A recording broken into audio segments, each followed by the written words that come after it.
Check this.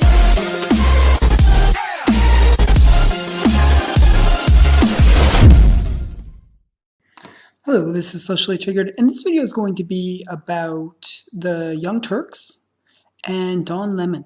Now, Don Lemon recently said some super racist comments, and I'm going to show you them in their entirety from Don Lemon himself. I'm going to show you the video from the Young Turks, and I'll let you judge for yourself if you see them as super racist or not. And I'm going to actually show you the evidence behind them and break it down and hopefully show you why it's very bogus what they said. So let's take a look. Now we're going over here. Look at this switcheroo. Old school. Okay. It's a very mild switchover. All right, here we go. So Don Lemon said something on TV the other day that enraged the right wing. Surprise, surprise. Okay, they're easily triggered. So we're going to show you what Don Lemon said, and then we're going to show you that it is true, and then we're going to try to find a safe space for conservatives who were triggered by it. So let's watch. I keep trying to point out to people not to demonize any one group or any one ethnicity, but we keep thinking that the biggest terror threat is something else. Some people who are marching, towards the border like it's imminent. So we have to stop demonizing people and realize the biggest terror threat in this country is white men, most of them radicalized to the right. And we have to start doing something about them. There is no travel ban on them. There is no ban on, they have the Muslim ban. There is no white guy ban. So what do we do about that? Okay, so that is factually correct, and hence the right wing is losing their mind. See, when they attack other races, they find that to be perfectly normal. When you just simply point out facts about their race, they flip out. Okay, so we're going to get to their outrage in a second. So first, let me show you the numbers. So is extremism on the rise in the past 15 years? The answer, unfortunately, is yes. As you can see in this graphic, it is significantly on the rise. Oh, look at that. It really takes a big jump around 2015. I wonder who came onto the national stage around then. But that's okay. That's, just a sense of where the trend is going. The more important part is, well, is it really right-wing extremists who happen to be white? Or is it the Muslims, the Latinos, the blacks? They're prone to violence, okay? I mean, there's scary caravans coming. That is what Don Lemon was talking about, right? So let's go to the numbers from the Anti-Defamation League's Center on Extremism. Over the last decade, 71% of domestic extremist-related killings in the U.S. were linked to right-wing extremists, while Islamic extremists committed 26% of the killings, the report notes. Now, that is far too high a number for Muslim extremists, given their percentage of the population. And so it's a fair argument to have about why that's the case, what are the different factors that go into it, et cetera. Okay, but let's note that about 3/4 of the violence done by extremists and the murders done by...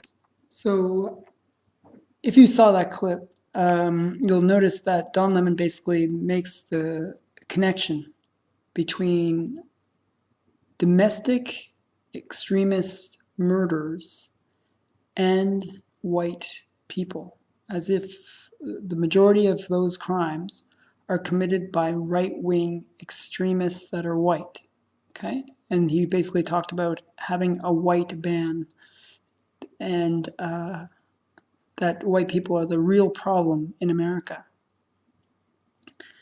Then Cenk actually confirms this. He says, oh yes, if you look at the ADL statistics, then you'll see that there is a problem with white people.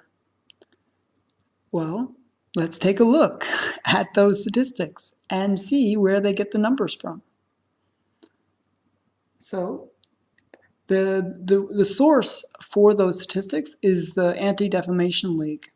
Now you got to remember that the Anti-Defamation League is a Jewish funded organization that is pro-Jewish, and when it does things, I'm not saying Jewish people are bad in this, but what it's doing is it's looking at extremism as something that's anti-Jewish. Okay, so it's looking at it from that angle. So it's going to have a slight bias towards anything that might be anti-Jewish. Okay, so let's look at the study that they're citing. Okay, so this is the study. Murder and Extremism in the United States in 2017. Now they have the key findings, the perpetrators, the murderers, the incidents, and notes on their methodology. So if you look at this study, they're basically, they're talking about in 2017, extremists killed at least 34 people in the United States. Okay, so this is very interesting. Extremists killed 34 people. What are they referring to? Are they talking about terrorism? Are they talking about some kind of activist groups that went out and killed people? When I think of extremism, that's what I think of. I think of terrorism. I think of Islamic terrorism. I think of Antifa terrorism. Or I think of maybe the KKK terrorism or Nazi terrorism. So where they're actually going out and killing somebody based on promoting their ideology. So let's look at the murders. They actually cite all the incidences. So let's go. And there was only 34. So it's not a big number we're talking about here. So let's go and look at the incidences. So if you look at the incidences, they actually list them all, okay? Which is very cool. You can watch all the incidences and see, are they extremists or not? The very first one is Reston, Virginia, on December 22nd, 2017, accused white supremacist teenager as a juvenile, his name being withheld, okay, is reported to have killed the parents of his girlfriend before shooting himself, reportedly because they had convinced their daughter to break up with him because of his ostensible white supremacist beliefs. So this is the situation where two parents, they didn't like who their daughter was dating, and they basically said, break up with him, and the boy was like, you can't break up with me, and he killed the parents. That's not the typical definition of extremism. That could happen even if he wasn't an extremist. There have been cases where people have gotten killed because they were told to break up with somebody else. To me, this is no more than a domestic dispute. Sure, he's maybe a white supremacist, but it wasn't that he was promoting his white supremacy in order to, and murdering people in that name. So first one, totally bogus. Second one, Aztec, New Mexico, December 14th, 2017. White supremacist David Atkinson disguised himself as a student in order to conduct a school shooting at a local high school where he killed 2 students before killing himself. So this one is kind of an interesting case. I would define it as as extreme terrorism by a white person. So I'm going to give this to them, and I'll say that this is 3 cases of murder because he killed himself and 2 other people. So that's 3. So 3 points for the white supremacists out there, the right-wing evil white supremacists. So 3 points for them. The next one is New York City, October 31st, 2017. Islamic extremists. This is the one in New York where they were accused of driving a rental truck down the bicycle path in New York City, killing 8 people, injuring 11, before being shot and arrested by police. Okay, he even claimed allegiance to ISIS. So that's obviously somebody who's going around promoting extremist views and doing so got 8 people killed. Okay, so Islamic extremists, now you have 8 points. 8 points versus 3. Okay, so let's do the next one. Greenlee, Colorado, August 16th, 2017. Kelly Raisley, believed to be a member or associate of the 211 Crew white supremacist gang, was arrested on first-degree murder charges for the murder of his uncle, Ranley Jean Baker. Baker's wife and his sister were similarly arrested. The motive was apparently personal. So this is somebody who is an extremist, sure, but the motivations behind it were not extremist. They were just personal. So can't count it. So we're still at 8-3. Next one. Charlottesville, Virginia, August 12th, 2017. White extremist James Alex Fields Jr. was charged with first-degree murder for the crimes for deliberately ramming his vehicle into a crowd of protesters opposing the white supremacist Unite the Right rally being held in the city that weekend, injuring 19 people and killing 1, Heather Heyer. So this is a very interesting one again. I don't even know where to start with it in a way, but the funny thing is most people don't realize this, but Heather Heyer was not actually hit by the car. She was pushed out of the way and hit the ground hard and died from the impact of hitting the ground. So yes, she did die because of his actions, but actually in this case, there was some evidence that he was escaping from somebody who had brandished a weapon against him and was just fleeing, and he just happened to flee towards a crowd of people and ran into them. So is it extremism? Sure. I'll give this point even to the ADL. So we're now at 8-4. Okay. Next one. Sheamus Island, Washington, July 14th, 2017. An alt-right conspiracy theorist and blogger, Lane Maurice Davis, allegedly murdered his father following an argument over Davis's beliefs. Again, this is a domestic dispute, has nothing to do with extremism and pushing extremism onto other people or through radical action. So again, this is a domestic dispute, does not count. So still 8-4. Century Correctional Institute, Florida, June 19th, 2017.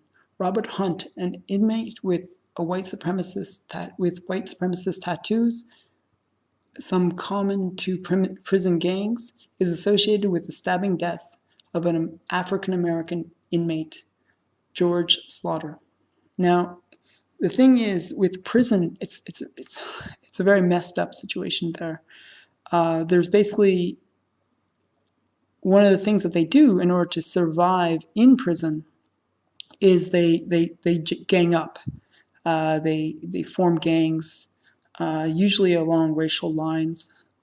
There'll be Hispanic gangs, there'll be black gangs, there'll be white gangs. And the white gangs will sort of flaunt that they are a white gang by having like Nazi symbols and white supremacist symbols tattooed on their bodies. And it's a way of showing that they are a gang and supporting themselves or supporting each other. So what'll happen in prison is gangs will fight. And people will get killed as a result. This is the case of what happened in prison. It's not that they were pushing some white nationalist agenda or some white supremacy kind of idea. It's just in prison, people kill each other sometimes, and this was one of those cases. So again, this is not extremist terror or extremism acting out. It's just the life of people in prison. So I'm not counting that. Still 8-4. Next one. Putnam County, Georgia. June 13th, 2017. Rickey Dubois, a member of Ghostface Gangsters White Supremacist Prison Gang, and another inmate, Donnie Russell Rowe, reportedly killed two corrections officers while trying to escape from a prison bus. They were later recaptured. So again, this is prison crime. Yes, prisons are bad, but this is not extremism. They just happen to be extremists. So if we start counting everybody that, we look at everyone that's committed a murder in the US, and we say, oh, are they associated to anything extremist in any way? Then there would be a lot more murders on this list because, everybody has some associations who to whatever. Okay, so this has nothing to do with domestic terror or domestic extremism. So again, not going to count it. Still 8-4. Next one. Portland, Oregon, May 26, 2017. Police charge right-wing extremist Jeremy Christensen with the stabbing death of two men, severely injuring a third, who were coming to the defense of two teenage girls, one African American and the other wearing hijab, whom Christian was reportedly harassing. So yes, I'm going to give this one to the extremists, that this is an extremist case. The person was acting in a way that was extremist. He was harassing the girls. He was pushing the ideology of white nationalism and anti-Muslim, anti-black kind of ideas. So yes, I'm going to give this one to them. So this is 2 people dead. So that makes a total of 6 on the white right-wing kind of extremist views. So that's 6-8. Tampa, Florida, May 19th, 2017. White supremacist Devon Arthurs allegedly shot to death 2 of his roommates for making fun of his recent conversion to Islam. All three of the 4 roommates, all 3 and a 4th roommate were members of Adam Waffen, a neo-Nazi group. So this is somebody who is now an Islamic person, and he basically was promoting the idea that that Islam was a good thing, and he was fighting with the Nazis, basically in this case. And he shot them. It's not the other way around. It's not the Nazis shot him. It's he shot the Nazis. So I'm going to give this to extremism on the Islamic side. So this counts as 2 deaths plus the 8 we had before. So it's now 10-6 for Islamic terrorists being 10. Okay, so next one. Broadwater County, Montana, May 16th, 2017. Anti-government extremists Lloyd Barras and Marshall Barras are accused of killing a Broadwater County Sheriff's deputy as part of a suicide mission. Marshall Barras was killed by police in a subsequent shootout, and Barras was arrested. So let's find out, what is this one? I'm not familiar with it. So let's grab the event.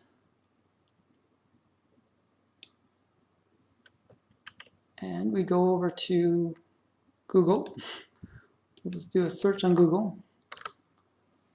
Okay, so we just deputy shot, actions, suspects, and okay, so we got to find where this one is.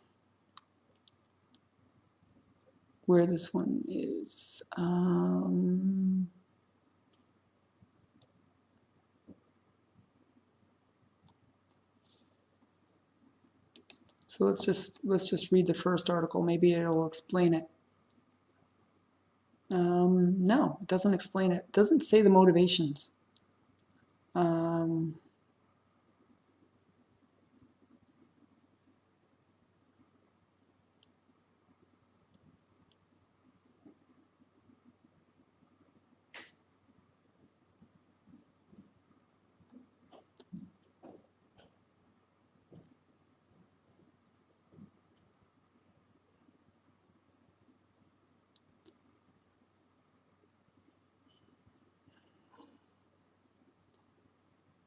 So I'm just reading through this and seeing where.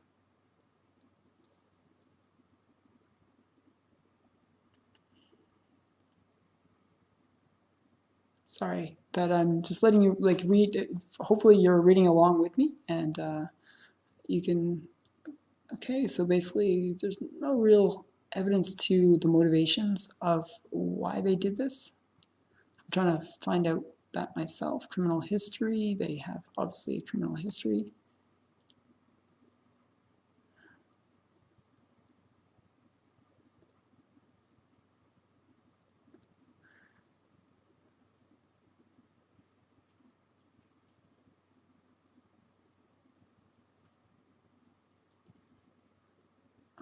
He was intoxicated, made incoherent statements, and he was on meth during the thing, so it sounds like he was just a little bit crazy at the time.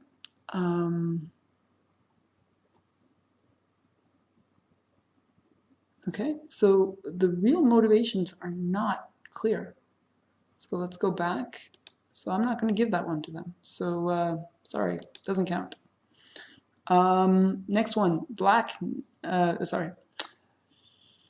Dallas, Texas, May 1st, 2017. Black nationalist Derek Lamont Brown killed his godfather, with whom he shared a house, and wounded a neighbor and a paramedic before killing himself after the police arrived.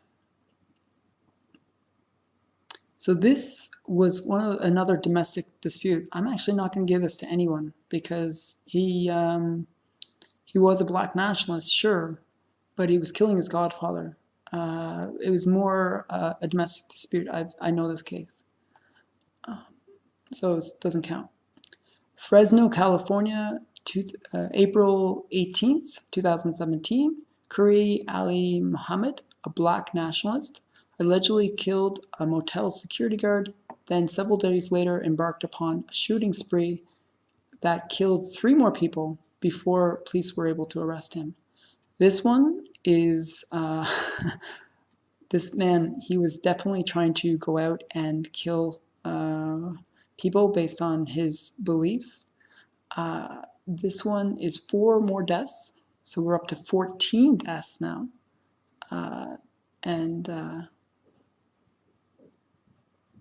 So 14 deaths for Islamic. New York City, New York, March 30th, 2017. Maryland white supremacist James Harris Jackson traveled to New York City to attack an African-American man in order to stop white women from engaging in interracial relationships. He is charged with fatally stabbing a homeless man before turning himself into police.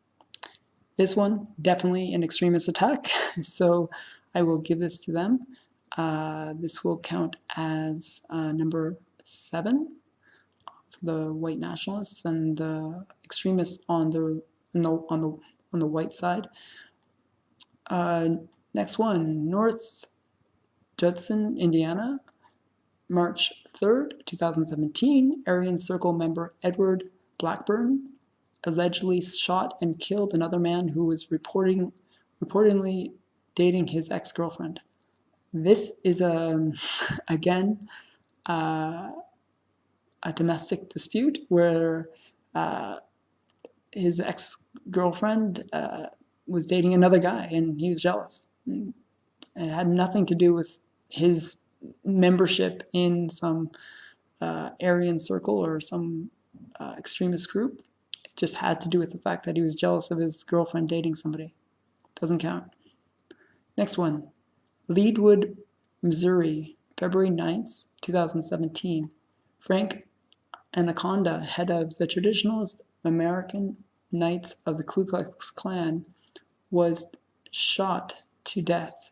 His wife and fellow Klan member, Melissa Anaconda, and her son have been charged for the murder. So this is, again, another domestic dispute where it just happened that the people were involved with the KKK. I'm not a big fan of that group. They are lame. But this, again, is not symbolic of extremism. It's just people have disputes and they sometimes do the wrong thing. It just shows you that they're not really bright people. Next one. Denver, Colorado, February 1st, 2017. Joshua Andrew Cummings reportedly shot and killed a transit security guard in Denver. Cummings, a convert to Islam, described by people who knew him as possibly becoming radicalized, claimed that after his death that he had pledged allegiance to ISIS, and after 3 days of fasting behind bars, but the murder was not done on behalf of ISIS. So this is one of those weird ones where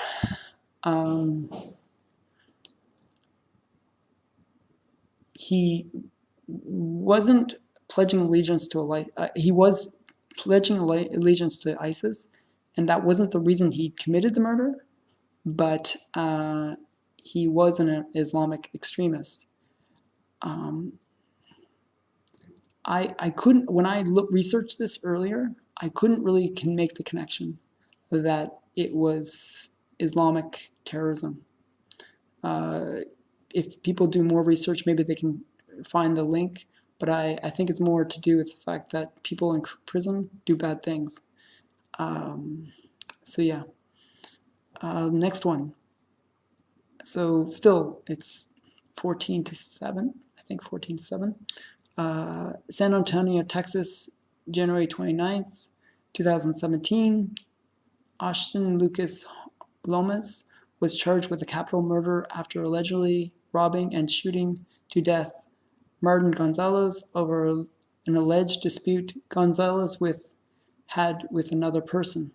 Lomas and the others were charged in the case, appeared to be members or associates of the Aryan Brotherhood of Texas. Now, this is a weird one. This was basically what happened was they went over to that other man's house, and he was a drug dealer. And they were buying drugs from him, and they had a dispute. And in the dispute, they fought and ended up murdering the man and robbing him.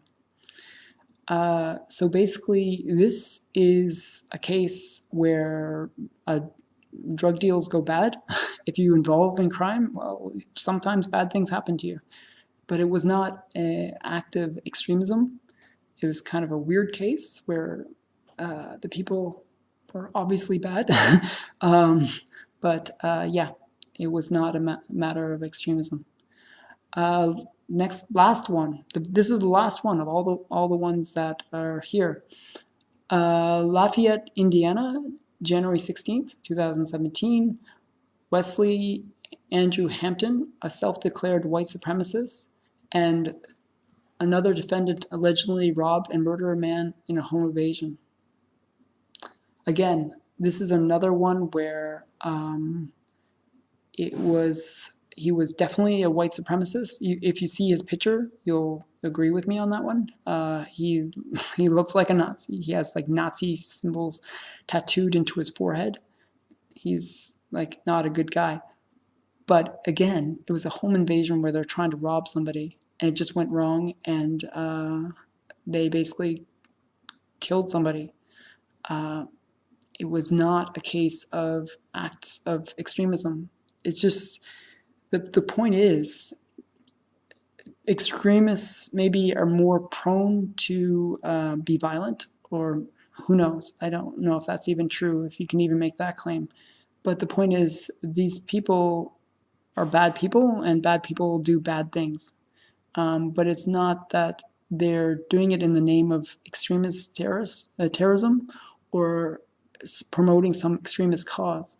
Now we look at all these cases, and I figure that there was about 14 for Islamic terrorists and about 8 for white, maybe alt-right or extremists on the other side. So based on this, what they say, it would be the case that actually it's not the high percentage that they say that is white related. It's only 8 out of the total of 22 that are actually white related people committing the crimes, which is actually underrepresented, because if you think about it, there's 63% of the US population is white, so you would expect them to commit a higher percentage of crime just based on the numbers. However, the 14 deaths that were caused by Islamic terrorists, well, that is way overrepresented, because only about 0.9% of the US population is Islamic. So they're way more represented than they should be. So if we're going to make the claim that we should be worried about white people, well, the evidence doesn't support that. Actually, white people are underrepresented. And it's Islamic people who are actually, by a factor of about 100 times, are 100 times more overrepresented in the numbers. So that would imply that maybe there is a concern there. However, if we really think about the numbers, we have to take one more thing that we have to search. And I want you to sort of see why all of this is kind of silly. Because the real numbers are actually, we should look at how many murders happened in the US. And if you look at the number, it's roughly 5,738 homicides. That's a lot of murders. So this 20 some odd murders is just a drop in the bucket. And that's all that they could find, and they were really stretching on some of them. So the real problem is all these other homicides. And if you look at those numbers, the truth becomes very different, that it's not white people that are the problem. Because white people generally are very underrepresented in the murder stats. If they really want to go down this one, there is one group of people who are way overrepresented in those numbers. And they commit about 53% of all the murders in the US. And there's one group that does that.